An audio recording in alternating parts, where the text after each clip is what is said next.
Okay, everybody ready?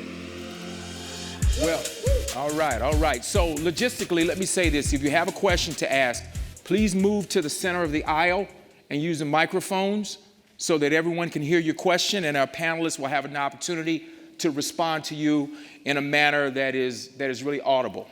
Now, if you know me, you know what's coming next. So you already know that I'm going to ask you about a word. The word is why.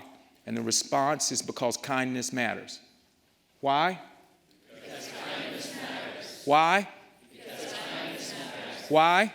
Because kindness matters. Kindness does matter. I'm honored to be the moderator for this esteemed panel today of leaders that have presented today an irrefutable business case for doing good.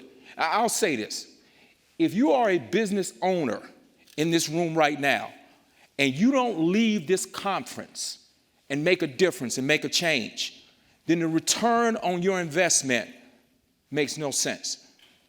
There is no way that you could have some of the greatest panelists in the world that have presented data that backs and supports this business case and not absolutely taken advantage of. I've lived in 14 different cities throughout my career, worked for some of the largest brands on the planet to include Ford Motor Company, JP Morgan Chase, USAA, and I've been to conferences around the world. This conference, any place else, would be very, very costly, let me say that, to have this level of speakers that will provide this information. So I encourage you all to take advantage of it. With that being the case, we'll start. And my first question will be, and I'd like for each one of you to kind of opine, what was your impetus for your movement? Why did you feel so passionately about doing more good and the impact that you felt like it would have in your particular space? And so speak as the Spirit may move you.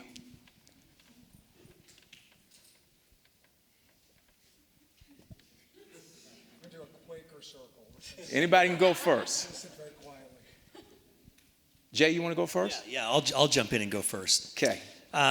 So I talked this morning quite a bit about being inspired from the lessons of children, that there's so much wisdom in the lessons if we're open-hearted and willing to receive those lessons, how much wisdom there is in that. And I think the thing that inspires me more than anything else to do more good and to create awareness and action and help inspire others around the concept of using business to do more good is that I genuinely, sincerely want to leave the world better than I came into it. Sure. I can't even imagine how different the world is going to be with the rate of change that we heard from our speakers about today, and the rate of change in the world that's going on, and the fact that what's going to come a year from now is going to be light years different than what we had even a year ago with the rate of change we're on right now. How different it's going to be for our children in business is the thing that inspires me, and that if we don't get moving down this path to using business to do more good, then we're going to be left behind, and we're going to be, it's a major disservice to the people that follow us. So that's what inspires me. Nice. Thank you. So I'm going to build on the sort of sense of inspiration. I'll answer it a little bit more in a limited way about the conscious capitalism movement, and when we had our first gathering of about 100 leaders in Austin, Texas in 2008. And I'm going to age myself here. How many people have ever heard of a movie called Close Encounters of the Third Kind? Well, this is awesome. Okay, so in the movie, there's a theme where the characters are feeling this call to something. Richard Dreyfuss is eating his mashed potatoes and he starts making a mountain, and he can't resist going to that mountain, and the painter is painting her easel, and she paints a mountain. And so I found myself not really understanding why I was going to this gathering, and I found myself with people who I felt like I had known for lifetimes. There was just an intimacy. And so for me, the catalyst for myself and for our movement is that we found each other, and I believe that this conference is another expression where we have found each other. And without the sense of community, I don't think that I would be able to continue this by myself. It's been being in gatherings like this. So it's great. Yeah, I think for me, it's a little bit of what I was. I kind of describe it as kind of a personal call to purpose, kind of what you were saying, like this intuition. And I think I describe the shifts I've gone through as three big shifts. One is kind of a focus on external impact to internal transformation, kind of from outer to inner work. A shift from big top-down systems change, working with large institutions, kind of the 20th century industrial model of scale, to much more ground-up, grassroots, network, ripple effect ways of change. And then what I call, the third shift, which is like traveling the biggest journey of all, which is the distance from the head to the heart. And I think, for me, just, having been part of large institutions and focusing on scale in a certain way and impact in a certain way, and it's something I talked about a little bit this morning, I really feel that the true kind of nerve of transformation in this country is going to come from communities like this in the heartland. I think the shift in the heart is going to happen here. I think the scale, and for me, it really comes down to an issue of scale. I think that the ability, people here, when the institutions in our communities, they're connected to people, they're connected to land, they're connected to nature. People are in touch with their roots and they're in touch with one another. When you start working in institutions where you're touching hundreds of millions of people or billions of people, there's no way the people you're touching. And for all the reasons people have talked about, that turns into inevitably a more transactional culture. So I think for me, it was just downscaling. And I'll just say one more little thing, which is that, someone first described to me, like what happens when you get that call to purpose. And I thought this expressed it really well and what that really means. One is it's something you can't get out of your head. I think I just screwed this up. That was number three. But the second thing is just initially it's a little bit downwardly mobile. Not permanently, but sometimes when you get called, it takes you out of your comfort space. You kind of give up things that are familiar. You move into a state of unknowing. And there's things that you give up with that. And third is it ultimately helps you find your greatest joy. So I think for me, I'm still somewhere in that shifting stage, but those are the big shifts that move me. Thank you. I love that, Preeta, that the longest distance to travel is from head to heart. That's really powerful.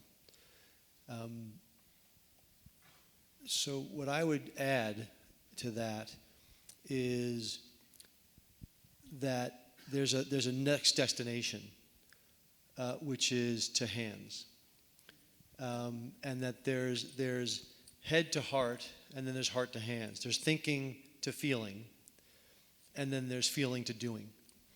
And think, feel, do. And many of us get stuck in the thinking. I do, like I'm a total head case. and I need to, and I often skip the heart, and I go to think to do. And so I have to slow myself down to make sure that I'm feeling. And how I'd relate that to the specific question about the call to action or call to purpose is you're just stepping back. Like I was through no action of my own, I was born into tremendous privilege. I was born into the late 20th century as a white male into a family with some money. I got a tailwind and a head start. Sure. And my life experience has made me aware that that's the case. And at an intellectual level, at a thinking level, I'm aware of my privilege, and I have always felt called to say, how can I use that privilege and be of highest and best use so that everybody has opportunity to reach their fullest potential, as I've had. And I've carried that in my head for a long time. Wow. And where it reached my heart was probably, even though there were other intermittent cool things that I did and little ways to contribute, but as a real vocational commitment, was in 2001 during a 30-day period. I grew up in New York City, families from New York City. 9/11 happened. My sister got pulled out of rubble from first responders. I had a couple friends working in the building. They were both luckily safe. But that was a pretty profound thing. 4 days later, my dad died of lung cancer. And 2 weeks later, one of the most beloved people in our company, N1, was killed in a freak auto accident. And so in a very short period of time, I was ripped wide open. Mm-hmm. And it was no longer okay just to think about why I was here. I was feeling open and broken, and that led to, well, what am I going to do? The urgency of the loss and sort of the gaping holes that those things left forced me into a place of reflection that helped move it from head through the heart and into the hands of doing. And that really launched a period of reflection, introspection, and then action that shifted And1's culture into more of a service culture. Then that reached its sort of end of the envelope for how much that could move forward. And out of that recognition of the limitations of the capacity of that was born the idea that then that sort of gestated and became the B Corp movement. And so for me, it was there were thoughts of privilege that percolated and ruminated for a while. It went through an intense feeling period where I was opened up through loss and of my own and of others I cared about. And that translated into a fierce urgency of now. For it's no longer enough for me to think and feel these things. I've got to go do something about it. And for me to be of highest and best use, if I pulled the thread on those injustices or the way I could use my privilege, was how do I change the system and the structures and to support other leaders so that all have the ability to reach their full potential, to provide for themselves, their families, and make contributions to their communities. You know, that's a great segue, really, to my next question. I mean, I think we're here to create what I'll call do more good disciples. So how do we use this conference and cause each and every person to leave here and go do something different? And with that, I think we need to reinforce and really understand the difference between the B Corp and the beneficial corporation. So can we continue just to elaborate on those differences?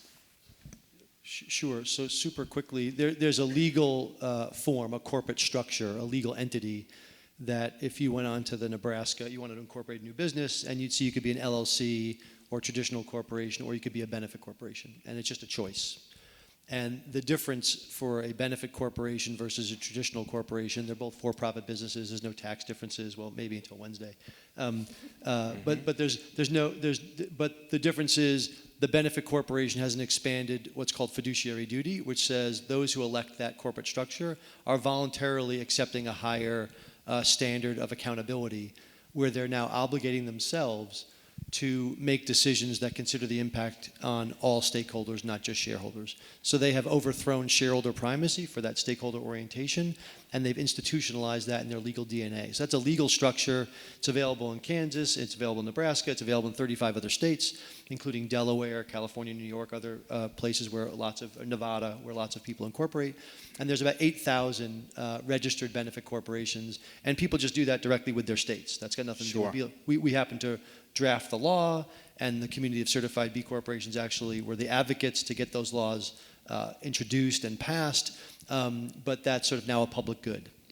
The certification, or the B Corp certification, basically all those companies have met that same legal requirement, or there is a legal requirement for the certification that can be met by using a legal structure like the benefit corporation. But in addition to that, they've also met a very rigorous standard for third-party verified social environmental performance. So not only have they adopted a legal structure that gives them permission and protection to do that, but they've actually been verified for their actual performance. So it moves from principles to performance, it moves from intention to impact, it moves from sort of a philosophy to actual practices that are independently verified. And there are about 2,800 of those certified B corporations around the world, about half of which are here in the US. So just for clarity, you can be a B Corp and not be a beneficial. Right. So most companies are not corporations. Most companies are LLCs, or limited liability companies. Sure. And so the benefit corporation statute sits in corporate law.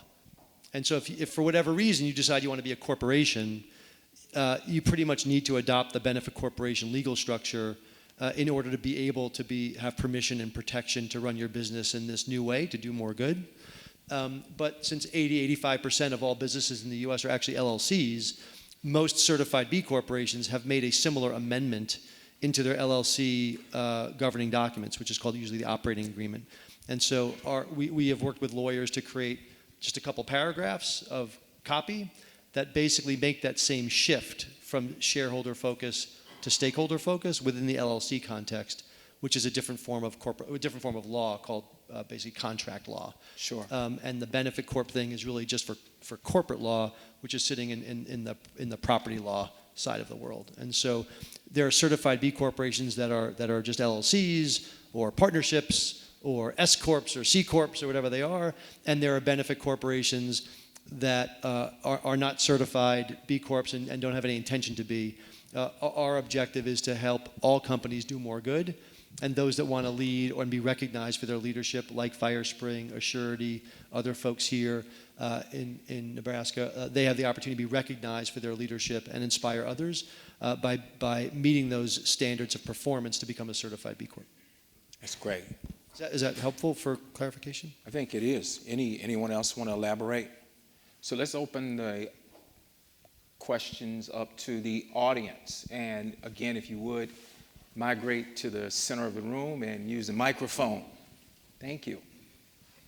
If anyone else has questions, you can start your migration to the center of the room so that everyone can hear. First, I'd like to take a straw poll. How many people would buy a children's book by Jay Wilkinson called Jennifer in My Pocket?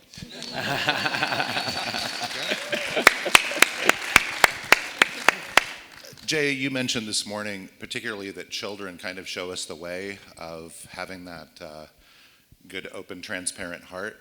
Are you aware if Launch Leadership and other youth organizations have curricula or things that can start this process of education earlier and younger than companies, particularly for companies that might be too small to do things in a big scale with their employees? Maybe they can do things with families, schools, et cetera. One of the fastest growing trends in colleges around the United States, and there's a really great program right here in Lincoln with a smaller college, Nebraska Wesleyan, where they have a social impact curriculum where students that are going through the business college learn the principles of servant leadership, and they learn the principles, and they learn about B Corps and conscious capitalism and all of the frameworks around elevating purpose in business. And that is a growing trend around the country with collegiate programs to teach college students the importance of purpose-driven business and to build that in. And I think that we all need to be vocal about needing those kind of programs and about expressing our desire to have those kind of programs for our children to learn capitalism in the right way, not in the way that it's destructive. Hello, I'm a professor, so that's actually a great question because it's a great segue to my question. So I teach a lot about social media and its role in social and political movements, and I really think that Generation Z and my students are so active on social media, and they use that as a platform to really represent exactly what we're talking about and doing more good and holding businesses accountable. So I'd love to hear any of your thoughts and how you think social media plays a role in this do more good movement, and specifically within college settings or students. It's a great question. I think it can play a really important role. I guess I would just distinguish between shallow ties and deep ties. I mean, there was a famous Clay Sharkey article many years back which said the revolution will not be tweeted, where there's kind of this kind of he was saying kind of a fake altruism that comes about when people hit like or just express kind of a shallow sense of commitment to certain causes, and that sometimes substitutes for real action. So I think it's obviously a very important medium for building social movements, for connecting people, but I think it has to be supplemented with the deeper ties that come from real relationships. Yeah, I want to, interestingly, I had a very similar initial response, I think that social media is an important tool for transparency and for being able to move beyond the sort of ways that companies have hidden some of their behaviors. And as an organization at the Stegan Leadership Academy, we on January 1st broke up with social media temporarily. Like we've decided to take a complete pause as our own brand because we've started to notice that there's this dynamic where people aren't thinking for themselves anymore. Instead of actually having to do the work of being thoughtful and analytical, they're just going with the crowd, and that's very concerning for us because we don't want to contribute taking away the power of exploring ideas and just have them replaced with, oh, well, this has the most stars, therefore this must be the answer to my issue, as opposed to some level of wrestling with whatever is up for the consumer. And I personally think it's very dangerous where we are right now, and we'll work through it. But it's both there's both and here, and it's a tool and can be used. It can be weaponized, and it can be used to serve the greater good. And I think we've got to be really careful. So yes, and I think that there's plenty to be nervous about, and vacations from that are useful. We launched a campaign last November called Vote Every Day, with the idea being that, well, we're in a perpetual election cycle, but we have to expand our concept of citizenship and recognize that the cash register is a ballot box. And where we go to work is a polling place, and where we invest our money is another opportunity to vote. And the idea of using social media as an example, not just to like create a meme and pass it around and hashtag vote every day, but there's a version of it, and we haven't done this yet, but you made me think about it, is what would be more interesting is I voted today, and I'm going to Insta a photo of the purchase I made, whether it's of the coffee that was fair trade, or the jacket that was this, or the car that I bought that was, whatever it might have been, was American, or whatever it is that I did that was about recycling money into my local economy, or about rewarding conscious leaders and conscious businesses and B Corps for the actions that they've taken to give you better options. The fact that you have then taken an action, not just an idea, not just like clicktivism, thing, but you've actually taken an action to build the economy that we all want. Like that form of social media and sharing and the visual element of that, I think is really powerful because we're pretty much social animals. And so if we can increase the social benefit to being part of that party, everybody wants to be part of the party, nobody wants to be left out on the other side of the velvet rope. And so if we can say, this is where the fun's happening, this is where the action is, I think that creates a positive momentum, and then people that are sitting on the outside of that, there's a social pressure that builds for not being part of building an economy that works for everyone. So the idea is vote every day. The social media version that I think would be more powerful would be like, I voted today, and here's the evidence of the choices I've made that are creating a future that's better for me, better for you, better for all of us. I'll just add a little thing, a yes and also to that, which is, I think there's obviously tremendous benefit technology gives us in terms of organizing. The friction, it eliminates a lot of the friction of doing a lot of the hard organizing work. But I do think in our society, we kind of overemphasize the friction-free as a value and efficiency as a value. And relationships are never friction-free. And technology is the architect of our deepest intimacies in some ways now. And I think to really learn to be in a democracy and learn to interact with one another, sometimes friction is important, and sometimes eliminating that friction has its own consequences. That's great. Thank you. Another question. All right, thank you. And that's the friction bit is a perfect segue to what I want to get into a little bit. First, I want to say thank you, incredible panel. This has been awesome. So I have a kind of a critical question, and I don't raise it. I don't mean to be confrontational. I raise it because I think it's incredibly important for where we're at right now. So my question is about the friction between the sort of B Corp, conscious capitalism movements, and the global business and human rights movement.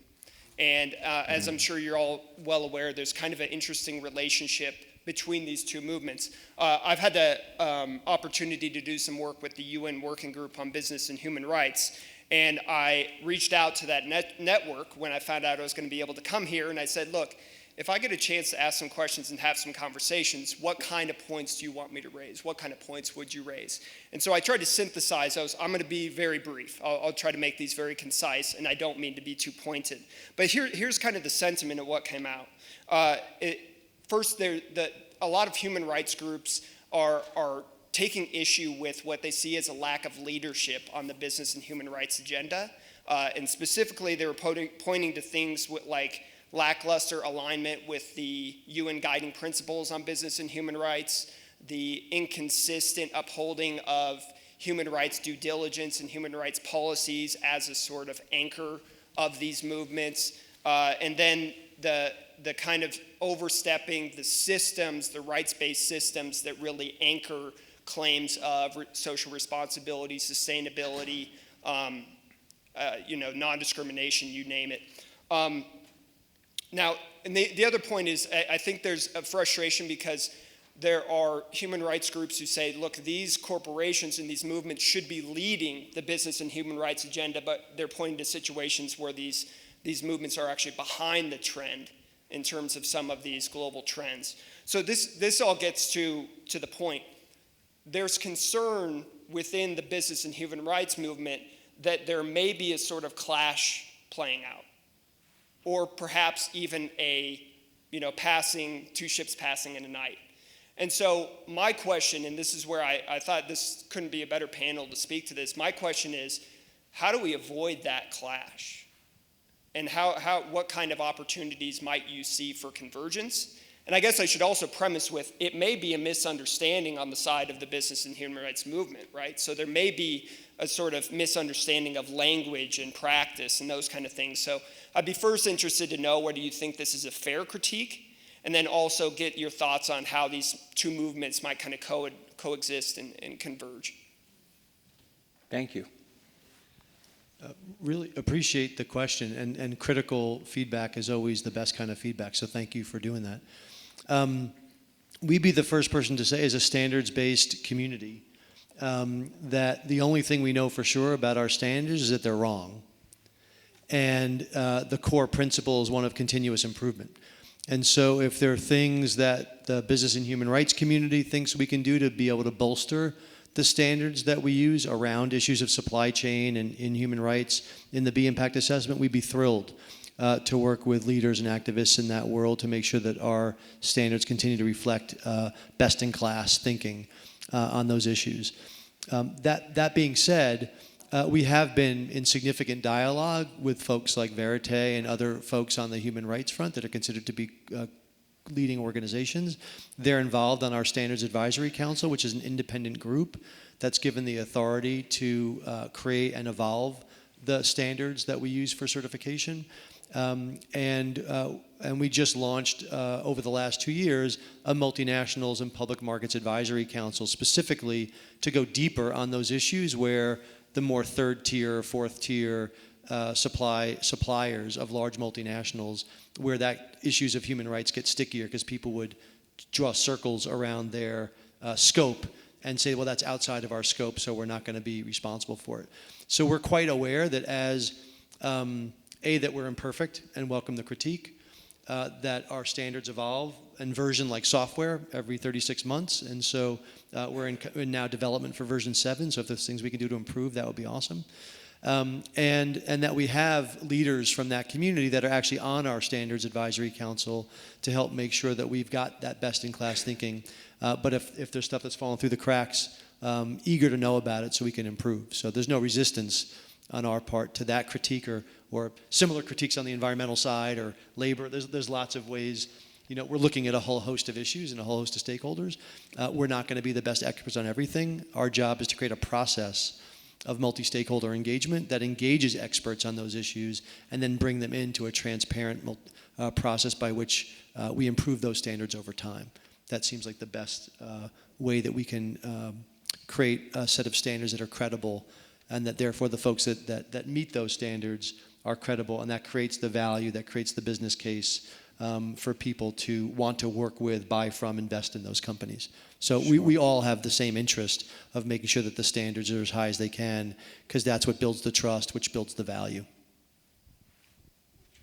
And great. the combination of transparency combined with the mindset of adapting and evolving are powerful things when they're viewed together. And of all of the movements, the frameworks, the organizations that I've ever seen and been part of in the business community, I have not come across any organization or organizations more willing to think about the aspects of both transparency and then also evolving so that we're constantly killing the sacred cows that need to be killed, and even though that might be difficult, and adopting new standards as we go along. Both B Labs and the conscious capitalism movement they live and eat and breathe this stuff. So I think that we're in a good place about pushing forward in a way that we're improving day by day, year by year. I'll add in one, just philosophically, at a personal level. I don't feel like that the complexity of that question should be taken lightly, and I really feel like what's in the way with this is the way. I mean, we all want to get around the frictionless, and sometimes what we need to do is we need to lean in.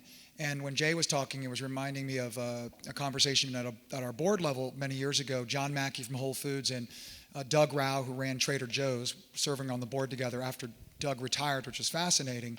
And they were talking about stakeholder balance.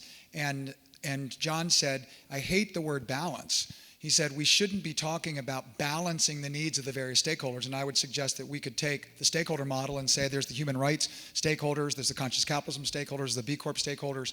And he said, what we need to do is to recognize that within tension is strength. The creative tension of the conversation that unfortunately isn't often had directly. It's had on social media, and it's polarized in so many ways in society. And then Doug Rao said something that really stuck with me. He said, that reminds me of a suspension bridge. It is in the tension, the architecture of the bridge, it is in the tension of the bridge that actually creates the strength. And it was a real awakening for me, because I had spent so many years trying to avoid tension and not realizing that there are opportunities to engage tension creatively, and there are shadows of tension that can be dysfunctional. But this I really hope that, as Jay said, we can better understand and have the opportunity to be better understood when there's conflict, criticism, misunderstanding, or we're just simply not doing something that is serving the interest of a broader group of stakeholders. So for me, it's a little bit more philosophical. I just want to add a little tiny, it's more analogous than it is directly on point, but in the White House, in every White House, not just a particular party, there's an office called the Office of Information and Regulatory Affairs, which does cost-benefit analysis of all the federal regulations before and then like every 5 years after they're enacted. And I was talking to Jay a little bit about this, is like, how do you go about quantifying the unquantifiable? How do you measure impacts? How do you measure, when you're talking about big multinational corporations, there's no way anybody can really anticipate the environmental impacts and quantify those. We live in a complex world. Cause and effect is not that simple. But that doesn't mean, that's all a way of saying this is an imperfect science. And there's no way it can be anything but. But that doesn't mean you shouldn't engage in it. Because, it's, yes, of course, there's no way, they're going to capture everything. But you just have to kind of stay in the process and be involved in that. Great, thank you. Question? Yeah, I've got two. First one, Rand, talking about the timeless time of how leaders can think about their business. No, wine. Yeah, what kind of wine do I have to buy to have that conversation with you? All right, I'll move on. My other question, I guess, for all of you is, we've heard a lot today about why, as a business leader or even why as a consumer, we should care about the mark of of any of the brands we've kind of talked about. And so fast forward, and either as a business leader I'm in, and I've implemented this stuff, or as a consumer I want to purchase and buy against companies who are doing things in a better way. How do I tell the difference between a company who's just kind of doing it for show and one who's really accomplished something meaningful? Or how do I, as a business leader, tell if my program is working? I'll say really this well? so Jay doesn't have to. Yeah. That's why B Corps exist. There's a third-party standard Yeah. that comes in, and you cannot say you're one thing and be another. And there are lots of companies today that try to do that. That say they're one thing, Yeah. and you go inside that company, and that's why Glassdoor exists, and all of these transparent resources exist. But that's why the certification process of B Labs exists. Yeah, and so that's kind of binary. I guess it's a yes or no. Is there more that we can look to tell the people really doing it? Like, when you think about an investment portfolio and you're evaluating a company, you look at the PE, the balance sheet, the income. Are there metrics and numbers? Are there ways to measure? Absolutely. So just to be clear, there's like 200 metrics that go into the B Corp certification. And so the easiest way is to say, is it a B Corp or not, right? And no doubt, that's totally binary.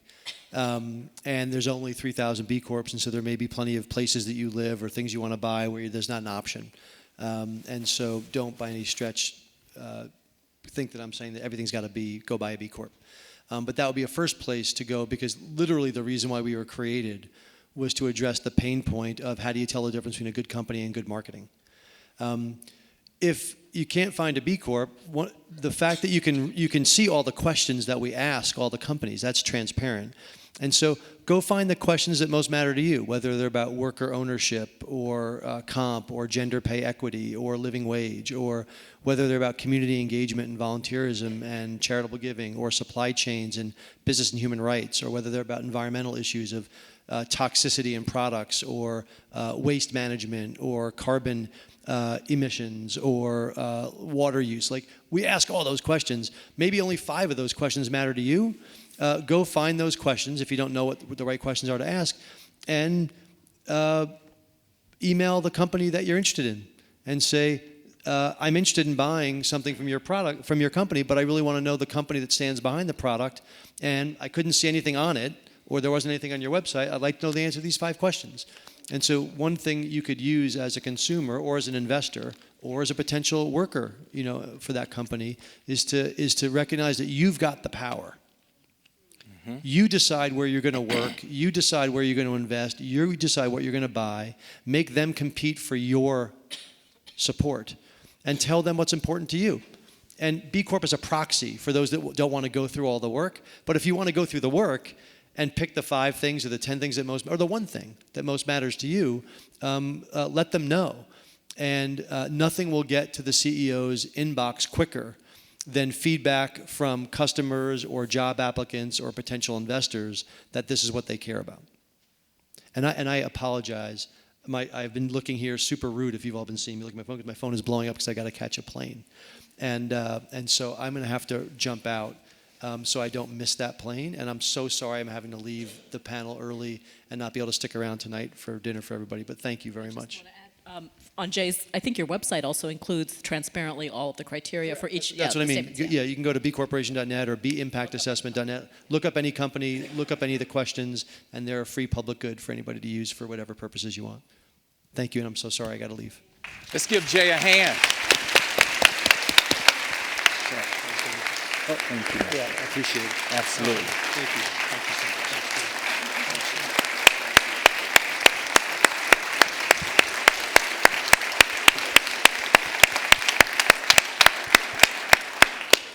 That's a rock star exit if I've ever seen one, right there. You better believe it. Absolutely. I think it might be a helicopter out there waiting for him. Take him to his next stop. Question. So I've been long involved in community organizations and staff and board leadership as well. But so it's really encouraging to see a lot of businesses thinking about this. And I know this is a great cross sector of not just businesses that are attending this conference. So it's really encouraging to see that interplay, and the fact that we're talking not just about the business activity, but the consumers and what we can do as individuals to make the vote every day, just as Jay shared. And as part of being inspired by this, I'm really interested in encouraging more businesses to find their purpose and find their whys and kind of begin down this pathway. For the businesses that aren't here today, how do you start that conversation? Maybe with the organizations that are doing some piecemeal donations or volunteer activities. How do we help them centralize that, strategize that, and ultimately do more good? That's a great question. I think the starting place is to talk about it, is to bring it up, and to have conversations around, if you're talking to business leaders in any size organization, I think just asking the question, why do you exist? I'm just really curious. Do you guys have a stated purpose? And most companies have a default stated purpose to maximize shareholder value. And what employee gets out of bed in the morning excited to go to work because they get to maximize shareholder value today? There's no one that ever does that, or that would ever say that. So I think that I really like asking the question to business leaders and owners. I'm just curious, how is your purpose defined? Why does your company exist? And the way they answer that question, it leads to a lot of follow-up questions. And I think just having a conversation is the starting point, and just making sure that there's dialogue and interest around the concept of doing more good in business. That's the starter. I think that's where everything begins. Yeah, I think that the answer to that question would have been a lot harder a decade ago. This was early. This conversation, even 10 years ago, was still pretty on the edge, and there wasn't a lot of data. There wasn't a lot of case studies. There weren't the millennials had not yet really advocated in such a strong way for the importance of meaning and purpose where they shop, and as we learned from Gallup, where they work. And so I would also come back a little bit to what I said about what the source of a purpose-based, a conscious business is the CEO. And I often get criticized because people say, Rand, you're so much about the CEO. It's not just the CEO. It's both the CEO and the entire organization. But if the CEO doesn't actually make this a personal imperative, the organization is going to be very limited in what it can do. But when the CEO makes it a genuine and authentic imperative, that CEO, she is going to need, or he is going to need, the entire organization to participate in that. So it's both, but there is a power dynamic here. And I was talking to a friend this morning. I said, what's a brand that you're frustrated with through time? And she said, Walmart. And I said, have you ever met the CEO of Walmart? And she said, no. And I said, well, is it possible that every time you have that experience, that through time is a bad experience, that you're actually, every single time you go into Walmart, you're meeting the CEO? Every time you're flying on an airplane where you don't like how the seats have gotten tighter and tighter and tighter, you're actually meeting the CEO? I have found that if I could pay really close attention as a consumer, that I actually am able to understand who the leader is. When I go to Chick-fil-A and I feel love consistently, I feel absolute love, I know that I am, and I know that's controversial at in some situations, but I actually know that there's a loving leadership at the top, and we in Conscious Capitalism have had the opportunity to experience that directly with the Cathys. So back to you. So I guess I would just say, in addition to all of those things, focus on changing yourself and be the change. I mean, there's only so much you can do in encouraging other people to shift and to focus on purpose. But I think if you come alive, when you come alive and focus on your purpose, people around you come alive. And Yes. We're here because Jay and his organization and others around him came alive. That's right. And, just to pick up on something,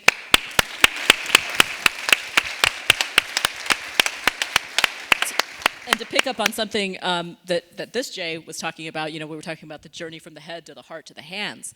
I guess my view of that, I don't disagree with any of that. Obviously, we want it to lead to hands. I think there's sometimes a jump. In this action-oriented society, there's such a quick jump from the head to the hands. And Jay didn't. I know Jay's story. He didn't. He made it sound like, these three events happened in September 2001, and then, then I shifted from what was in my head to my heart to my hands. That was a 5-year process for him. These are not like quick things. The work of uncovering the heart is the greatest work of all. And when you do that and when you align with that, the hands will naturally follow and support that. Yeah, amen. Yeah. Yeah, that's right. Wow.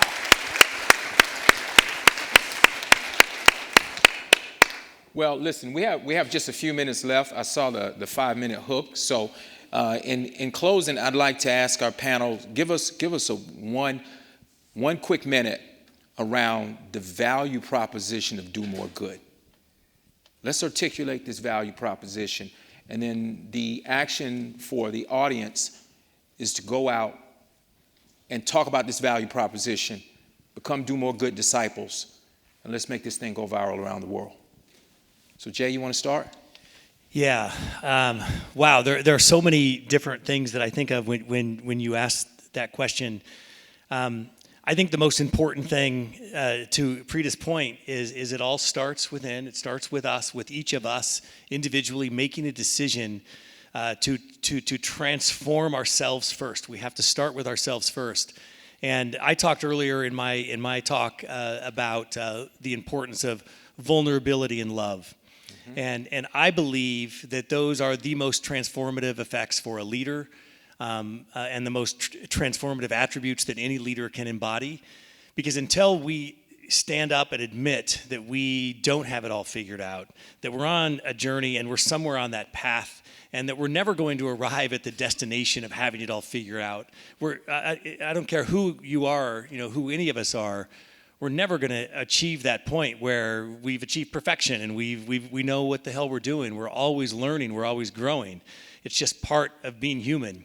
And acknowledging that the vulnerability in that, and then layering love on top of it, where we care so deeply about bringing the people around us up, and this abundance mentality of we're all in this together, and that if we get better, then you get better, and we don't have to crush each other for any one of us to win. There's so much power in that. And so when I think of do more good, that's what it's about for me, is the synergy and power between vulnerability and love. Absolutely. Thank you, Jay. Yeah, and for Grant. me, what comes to mind is the arc of life. And for so often it was, and many of you have heard this term, from success in the first half of life, this accumulation consciousness, and then for some people to reach midlife and move into significance. So from success to significance. And the value proposition for what we all stand for up here, and I believe all of us that are here, is to actually have the best of both of those former stages of life in an integrated way, that we can have success and significance right here, right now, and there are no trade-offs. And actually, the biggest value proposition from a capitalism shareholder perspective is by focusing on more than simply making money, we can make more money. By focusing on more than simply making money, we make more money. So I believe it's a value proposition that is compelling. Absolutely. Preeta. I agree with all of that. I mean, I think, to start with the value proposition, I think it's inverting the thing. I think the value proposition is there tenfold from what you can possibly imagine if you focus on the work. If you just do the work of uncovering your purpose, the value will redound 10 times, more than you can possibly imagine. But if you start with what am I going to get out of it, probably the journey won't lead you to that much value. So I'll quickly share. Back in 1987, I met a man by the name of Malcolm Mitchell. And Malcolm took a young 23-year-old kid who had just left the Marine Corps, and he did more good to me. He helped me to understand that doing more good would create a higher level of employee engagement, which created higher levels of customer satisfaction, which in turn created a brand value, and long-term would create minimal losses and a higher level of revenue and a higher level of profitability. And I had an opportunity to work with Malcolm for 13 years. And when I joined Ford Credit, now I'm away from my coach and my mentor and my teacher, and I've got the opportunity to do this on my own. And it worked out very well. So someone asked me, why am I a part of this? It's because it's in my DNA. I've used it, I've seen it work, and furthermore, doing more good is human. And why is that important? Why? Because kindness matters. Preeta, you want to give us a few closing words? There's a Marine in here somewhere. There's nothing I can say after kindness matters. Thank you. So to everyone, you want to talk about tomorrow? Everybody come back tomorrow, Friday? Sure. I think it was your mindfulness. Oh, yes, 7:30 in the morning. I will be here for whomever wants to show up. And we're gonna do a bit of mindfulness, but it's gonna be a little bit of workshopping around uncovering purpose. And last but not least, my partner and I, Austin Hillis, have a great establishment called the Capital Cigar Lounge. It's 5505 South 16th Street here in Lincoln, Nebraska. Our mission statement is we create many vacations for our friends. Our values are treat customers like friends because relationships matter. Create an unparalleled experience with every visit. Professionalism while having fun, and we operate for the greater good of the community and this society. We have a huge ventilation system on top of the roof that pumps 50 tons of clean air in while pulling the smoke out. There's a hemp filter on top of the system so that it does not allow the smoke to get into the air. And tonight, the official reception is at the Capital Cigar Lounge. If you pull out your little flyer, there is on one side of it, there's a cocktail that we've made. It's called the Do More Good cocktail. And you'll have the opportunity to enjoy one on Austin and I. Come to the Capital Cigar Lounge where friends enjoy friends. Thank you all.